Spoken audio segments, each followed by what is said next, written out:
Good afternoon students. छोटा सा topic, properties of diamagnetic, paramagnetic and ferromagnetic material. Properties पढ़नी है बेटा, तो मैं प्रॉपर्टीज के बारे में बता देता हूं। पहली प्रॉपर्टी के अंदर मैं आपको बता देता हूं कि इफेक्ट ऑफ मैग्नेट। मैग्नेट का क्या इफेक्ट होगा, ये डाया, पैरा, फेरो, ठीक है। इनके तीनों साथ साथ बता देते हैं भाई, तो आपको पता चल जाएगा तीनों के बारे में। सबसे पहले डायामैग्नेटिक मटेरियल की बात करते हैं, तो भाई मैग्नेट का इफेक्ट क्या होता है, ये फीबली रिपेल्ड। ये क्या होता है, फीबली अट्रैक्टेड, और ये क्या होता है, स्ट्रांगली अट्रैक्टेड बाय मैग्नेट। पढ़ा था कि नहीं। अगर आप किसी भी एक्सटर्नल मैग्नेटिक फील्ड में रखते हैं, तो अगर एक्सटर्नल मैग्नेटिक फील्ड अप्लाई किया तो क्या होगा, ये मैग्नेटाइज होगा, मीन्स तीनों ही मैग्नेटाइज होंगे, ये भी मैग्नेटाइज होगा, ये भी मैग्नेटाइज होगा, बट ये क्या होगा, ऑपोजिट डायरेक्शन में मैग्नेटाइज होगा एंड फीबली मैग्नेटाइज होगा। ये क्या होगा, feebly magnetize in direction of magnetic field, clear. But ये क्या होगा, स्ट्रांगली मैग्नेटाइज्ड, ये स्ट्रॉन्ग मैग्नेटाइज होगा in direction of magnetic field. समझ आ गया होगा, कोई प्रॉब्लम है। तीसरा पॉइंट मैं बता देता हूं कि मान लीजिए अगर हम इनको नॉन यूनिफॉर्म मैग्नेटिक फील्ड में रख दें, non uniform magnetic field means कहीं पर स्ट्रॉन्ग है, कहीं पर वीक है। तो मैंने आपसे बताया था ये कहां से कहां मूव करता है, हमेशा आपने याद रखना है, ये स्ट्रॉन्गर टू वीकर मूव करेगा। ये कहां से कहां मूव करेगा, वीक टू स्ट्रॉन्ग, और ये भी कहां से कहां मूव करेगा, वीक टू स्ट्रॉन्ग। समझ आ गया होगा। अगला पॉइंट मैं आपको बता देता हूं कि अगर मान लीजिए आपने यूनिफॉर्म मैग्नेटिक फील्ड में आपने इनको फ्री सस्पेंड किया, freely suspend in uniform magnetic field, ठीक है। अगर यूनिफॉर्म मैग्नेटिक फील्ड में फ्री लटका देते हो, जैसे आपने कहा ये नॉर्थ पोल है, ये क्या है, साउथ पोल, ये मैग्नेटिक फील्ड लाइन से हो गया। आपने क्या किया, यहां पर फ्री लटका दिया एक मैग्नेट को। तो मैं आपको बता देता हूं कि ये जो मैग्नेट है ना बेटा, ये मैग्नेट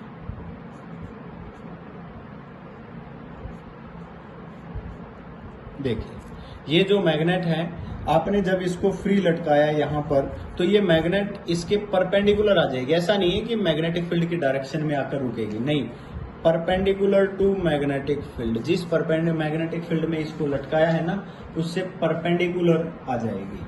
अगर आप इसको लटकाते हो, ये नॉर्थ पोल आपने लिया, ये साउथ पोल, तो ये जो मैग्नेट है ये इसकी डायरेक्शन के अंदर आ जाएगी, और ये भी इसी की डायरेक्शन में आ जाएगी। समझ आ गया।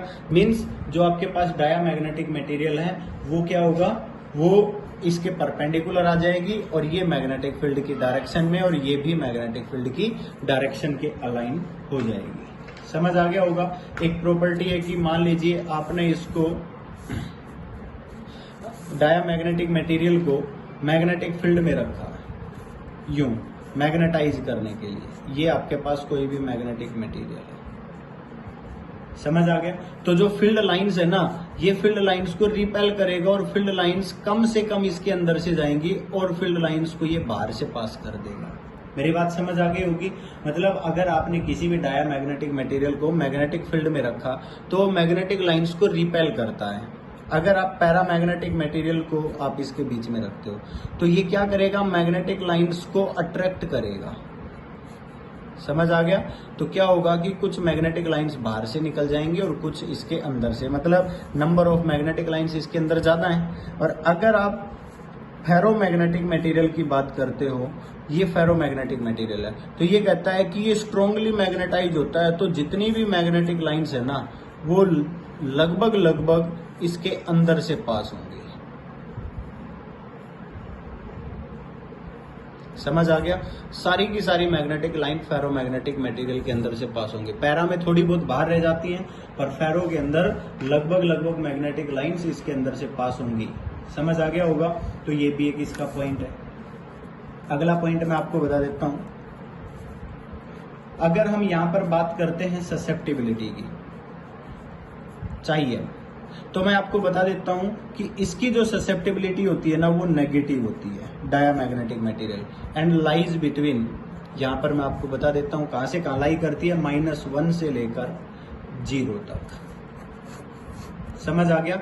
मीन्स 0 भी शामिल नहीं होता। देखिए मैंने इसके नीचे इक्वल नहीं लगाया, बट -1 के नीचे मैंने -1 के साथ क्या लगा रखा है, इक्वल। मतलब -1 और 0 के बीच में लाई करती है। समझ आ गया। अगर हम इसकी बात करें तो पॉजिटिव होती है एंड स्मॉल होती है। इसकी वैल्यू बहुत छोटी होती है। मेरी बात समझ गई कि नहीं। और मैं आपको बता देता हूं कि इसकी जो ससेप्टिबिलिटी की वैल्यू है वो 0 से ज्यादा होती है बेटा, और एप्सिलॉन से कम होती है। और एप्सिलॉन की वैल्यू तो आपको पता ही है, वेरी स्मॉल होती है। 8.854 × 10⁻⁻12 एप्सिलॉन नॉट होता है, मल्टीप्लाई बाय डाइलेक्ट्रिक कांस्टेंट, वो एप्सिलॉन आ जाएगा। जिस भी मीडियम का लेना है वही मीडियम आ जाएगा। अगला पॉइंट, इसके लिए क्या नाम है, ससेप्टिबिलिटी के लिए बात करें तो वेरी वेरी लार्ज होती है इसकी value, that is susceptibility is greater then 1000। समझ आ गया। जो ससेप्टिबिलिटी है वो क्या होती है बेटा, ग्रेटर देन 1000 होती है और पॉजिटिव ही होती है। मतलब हमें ये याद रखना है कि डाया की नेगेटिव होती है, बचे हुए इन दोनों की पॉजिटिव होती है। इसकी स्मॉल होती है, वेरी स्मॉल होती है, और इसकी लार्ज होती है। क्लियर है। अगला पॉइंट पढ़ते हैं। परमिएबिलिटी की बात करते हैं, म्यू की। समझ आ गया। परमिएबिलिटी की बात करते हैं तो यहाँ पर रिलेटिव परमिएबिलिटी की बात करते हैं। रिलेटिव परमिएबिलिटी की बात करते हैं तो हम कहेंगे स्लाइटली लेस देन 1। डाया की क्या होती है, स्लाइटली लेस देन 1 होती है। मतलब 1 से थोड़ी सी कम। मतलब आप ये कह सकते हो 0 से लेकर 1 तक होती है। समझ आ गया। अगर हम इसकी बात करें, इसके अंदर म्यू आर की बात करते हैं तो परमिएबिलिटी की वैल्यू 1 से ज्यादा होती है। और कहां तक जाती है, mu r which is less और इक्वल टू 1 + एप्सिलॉन। क्योंकि आपने पढ़ा तो था भाई, mu r is equal to 1 + chi m, पढ़ा था ना। तो ये वैल्यू ये पुट करके देख लो, वही आ जाएगी मेरे हिसाब से। ठीक है। और इसकी वैल्यू भी greater than, mu r is greater than क्या लिख देंगे, 1000, क्योंकि 1 प्लस करेंगे तो कोई ज्यादा फर्क नहीं पड़ेगा। 1 is very very small than 1000। समझ आ गया। ये रिलेटिव परमिएबिलिटी हो गई। अब मैं आपको बता देता हूं टेम्परेचर इफेक्ट। टेम्परेचर इफेक्ट में मैंने क्या बताया था भाई, नो इफेक्ट हो बताया था कि नहीं, डायामैग्नेटिक मटेरियल पर कोई इफेक्ट नहीं पड़ता। बताया था कि नहीं, टेम्परेचर का कोई इफेक्ट नहीं होता। और आपने लिखना भी है तो इसकी जो ससेप्टिबिलिटी है, जो chi m की वैल्यू है, नेगेटिव होती है। और कांस्टेंट यूं दिखा देना टेम्परेचर के साथ। अगर आपने ग्राफ दिखाना भी हो तो मैं आपको ये बता रहा हूँ कि अगर आप ससेप्टिबिलिटी के साथ इसका ग्राफ दिखाना चाहते हो तो ये भी आप दिखा सकते हो। दूसरा मैं आपको बता देता हूँ कि अगर मान लीजिए आपने यहाँ पर टेम्परेचर का इफेक्ट देखना है तो हमने क्या बताया था, susceptibility is inversely proportional to temperature कहा था। और इनवर्सली का प्रोपोर्शनल, अगर आप एक तरफ ससेप्टिबिलिटी ले लो और एक तरफ टेम्परेचर ले लो तो कैसा आ जाएगा, इनवर्सली प्रोपोर्शनल का ग्राफ हाइपरबोलिक आ जाएगा। मेरी बात समझ गए। और इसमें भी टेम्परेचर पर इफेक्ट आता है, क्योंकि क्या होता है कि when temperature increase then ferromagnetic material is converted into paramagnetic material. बोलो पढ़ा था कि नहीं पढ़ा था। तो ये भी आप इसमें एक इम्पोर्टेंट पॉइंट लिख सकते हो। क्लियर है। तो ये हम इनकी क्या बता रहे हैं भाई, प्रॉपर्टी बता रहे हैं। उसके बाद मैं आपको एक बात और बता देता हूँ कि जैसे ही आप मैग्नेटिक इफेक्ट को मूव कराते हो, मैग्नेटिक इफेक्ट को चेंज करते हो, जैसे ही आपने मैग्नेटिक इफेक्ट को चेंज किया तो जो मैग्नेटाइजिंग फील्ड है ना, जो बहुत लंबे समय तक नहीं रहता है। समझ आ गया। जैसे कि आपने ये डायामैग्नेटिक मटेरियल है, आपने इसको मैग्नेटिक फील्ड में रखा, ये मैग्नेटिक मटेरियल बना। तो ये कहता है कि जैसे ही आपने ये मैग्नेटिक फील्ड हटाया तो हटा दिया तो ये क्या होगा, लॉन्ग टाइम के लिए नहीं रहता, no longer. Clear.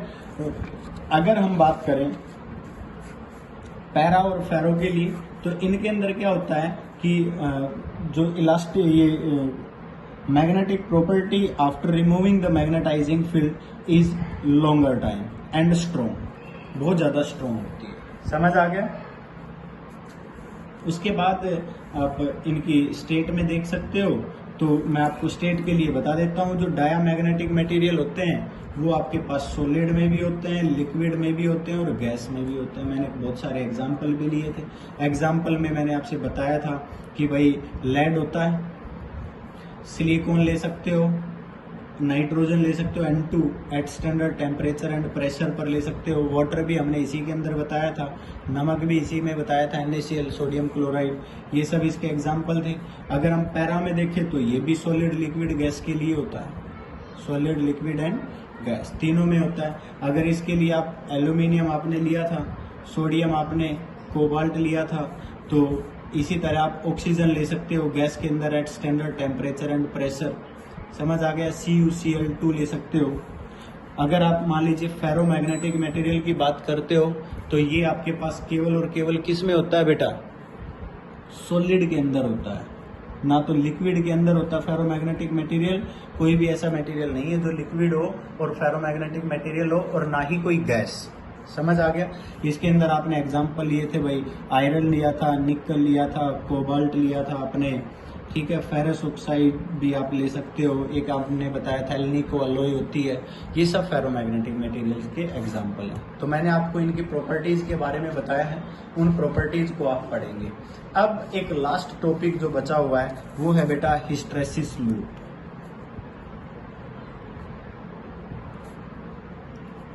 Hysteresis loop देखिए, इसका दूसरा नाम है बेटा BH कर्व। आपने इसको समझना है। हम क्या करेंगे, B हमारे पास क्या होता है? मैग्नेटाइजिंग फील्ड, मैग्नेटिक फील्ड, ये तो B है हमारे पास, और H हमारे पास क्या है? Magnetizing intensity. ठीक है, एक तरफ हमने B ले लिया और एक तरफ मैग्नेटाइजिंग इंटेंसिटी ले ली। आपने इसको समझना है बेटा, देखिए ध्यान से। अब मैं एक एग्जांपल से ही आपको समझा रहा हूं। हमने क्या किया, मैं ये कर्व बनाऊंगा, इसमें मैंने ये कहा कि बेटा हम सबसे पहले क्या ले रहे थे? एक सोलेनोइड ले रहे थे, लिया था हमने ये सोलेनोइड। अब इसके अंदर एक मैग्नेट रखा था हमने, एक सिलेंड्रिकल मैग्नेट रख दिया। अब क्या होगा कि फील्ड लाइंस इसके अंदर एंटर कर रही हैं भाई यहाँ से, क्योंकि आपने यहाँ से करंट पास कर दिया तो फील्ड लाइन एंटर करेगी। जैसे ही फील्ड लाइन एंटर करेगी तो H इज इक्वल टू आपने क्या पढ़ा था? NI means H increase. अगर यहाँ से H इंक्रीज होगा तो क्या होगा? मैग्नेटिक फील्ड, जो मैग्नेटिक मटेरियल जो है, ये मैग्नेटिक मटेरियल है, अगर मैग्नेटिक मटेरियल के अंदर मैग्नेटिक लाइंस जो एंटर कर रही है वो इंक्रीज होगी तो ये मैग्नेट बनना शुरू होगा। मीन्स उसके पास मैग्नेटिक फील्ड भी क्या हो जाएगा? इंक्रीज हो जाएगा। जैसे ही हम H को इंक्रीज करेंगे तो ये ग्राफ इस तरह का आ जाएगा बेटा। ठीक है, ये ग्राफ ऐसा चला जाएगा, मतलब when H increase then B is also increase. Point clear है? और हमने ये ग्राफ ऐसे शो कर दिया।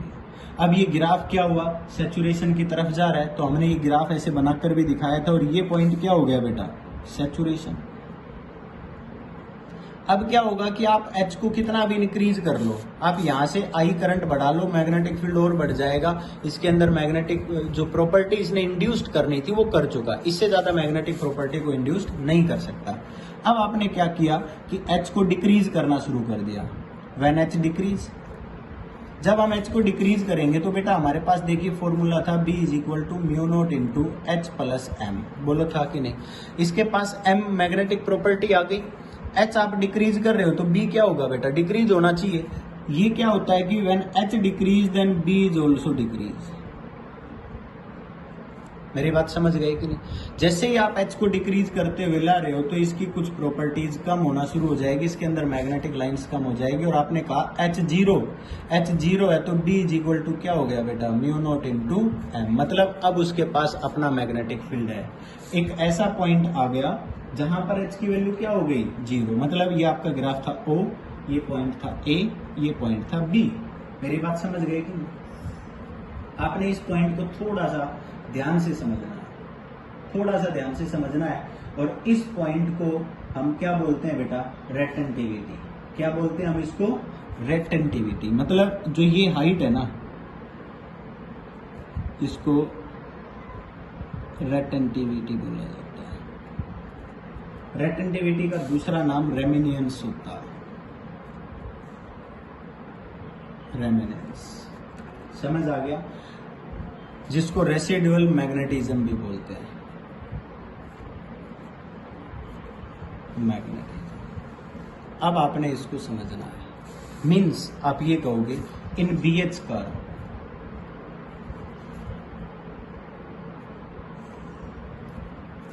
OB is retentivity,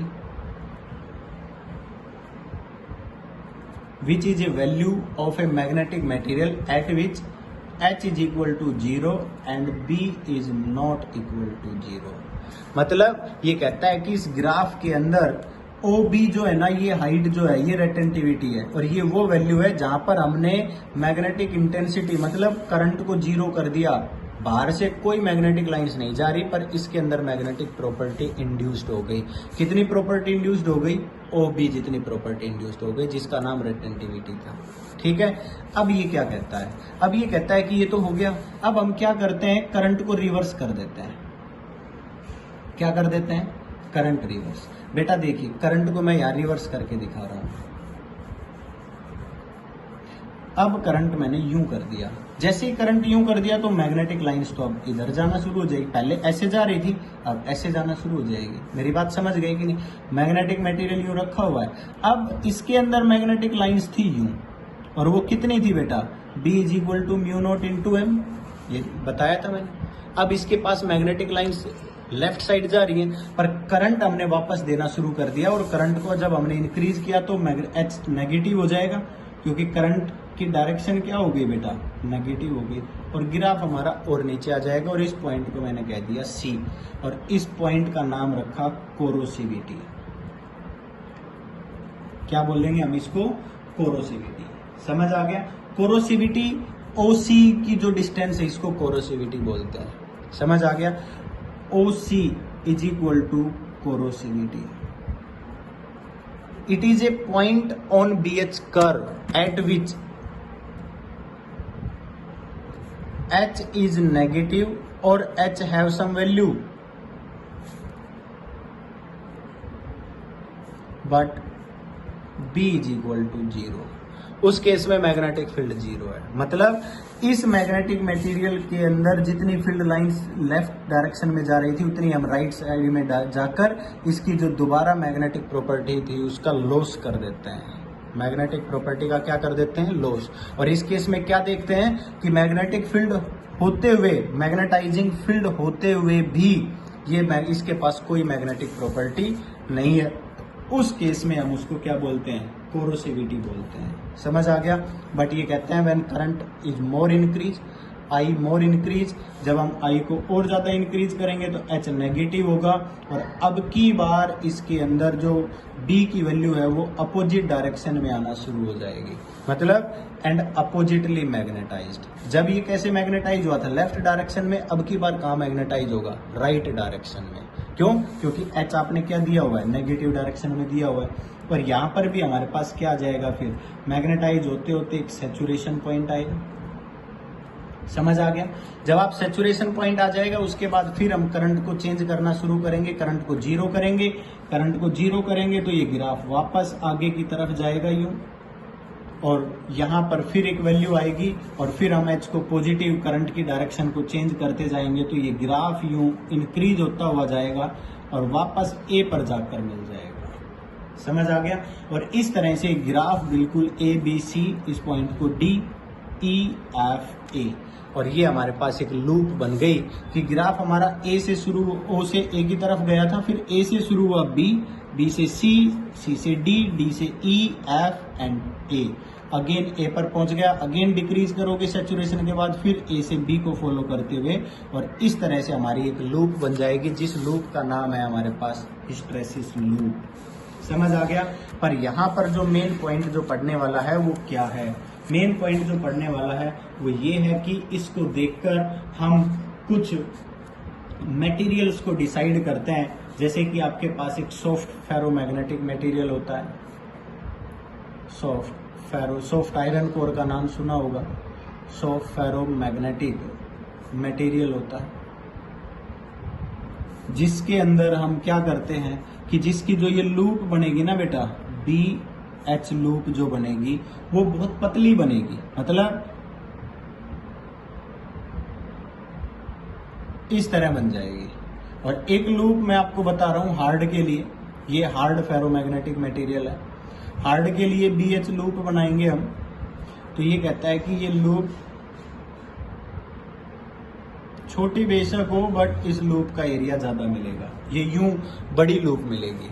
मतलब इस केस में हम क्या बताना चाहते हैं, इस केस में हम क्या देखना चाहते हैं कि जो फेरोमैग्नेटिक मटेरियल है ना, अगर हम इसके अंदर इनके एरिया पर डिपेंड करके देखें या फिर हम इनकी लूप के अकॉर्डिंग देखें, तो इन सभी की प्रॉपर्टीज अलग अलग है जो डिपेंड करती है कोरोसिविटी और रेटेंटिविटी। यहाँ पर ये क्या था, रेटेंटिविटी, ये क्या था, कोरोसिविटी, ये क्या था, रेटेंटिविटी, और ये क्या था, कोरोसिविटी।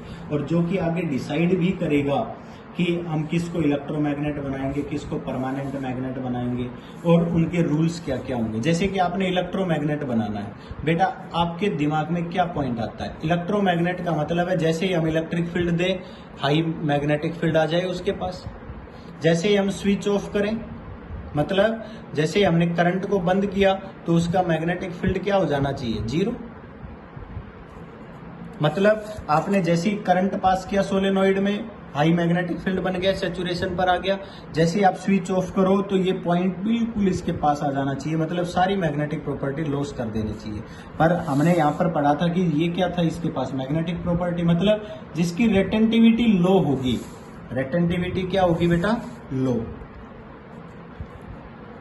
जिसकी रेटेंटिविटी लो होगी हम उसको क्या बोलेंगे बेटा, इलेक्ट्रोमैग्नेट। तो एक बात हमेशा याद रखना कि इलेक्ट्रोमैग्नेट बनाने के लिए हम इनिशियल परमिएबिलिटी जो है ना वो तो लार्ज लेंगे और रेटेंटिविटी उसकी लो होनी चाहिए। समझ आ गया? जैसे हम स्विच ऑफ करें तो वो हमारे पास क्या बन जाए, वो हमारे पास क्या बन जाए बेटा, इलेक्ट्रोमैग्नेट बन जाए।